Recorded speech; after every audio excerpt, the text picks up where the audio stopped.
2022 жылдын 10 августуна карата Айыл банк ачык акционердик коому Баткен облусунун жеңилдетилген каржылоо долбоорунун алкагында 48 миллион 310 миң сом суммасында 77 кредит берген. Насияны Баткен районунун чек арага жакын жайгашкан конуштарынын тургундары ала алышат.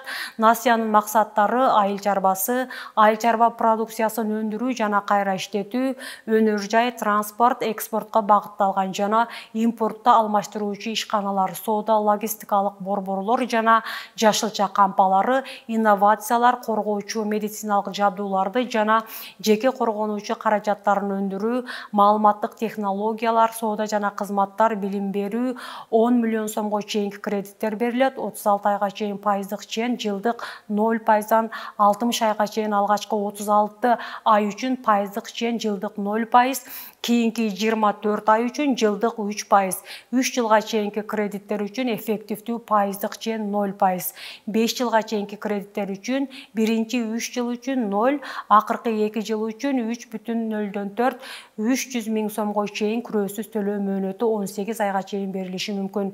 300 миң сомдон жогору насиялар үчүн күрөө талап кылынат.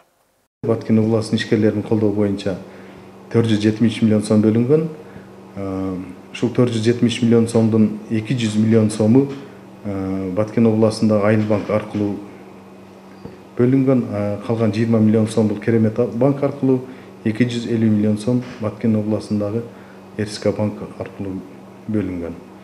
Бүгүнкү күндө биз ушу Баткен областындагы Айыл банктын Кадамжай, Баткен, Лейлек филиалдарына 200 миллион сом бөлүнгөн. Бул 200 миллион сомдун 80 миллион сому Баткен филиалыга бөлүнгөн, 60 миллион сом Лейлек филиалыга бөлүнгөн, андан 60 миллион сом Кадамжай филиалыга бөлүнгөн. Бүгүнкү күндө ушул Баткен району боюнча Баткен филиалы негизинен биз 25 миллион 920 миң сом бердик 31 кишиге.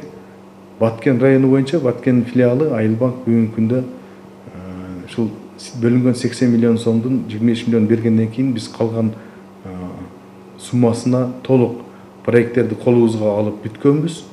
Бүгүнкү күндө ушул жеңилдетилген 0% менен кредитке биз документтерди кабыл алууну токтотконбуз.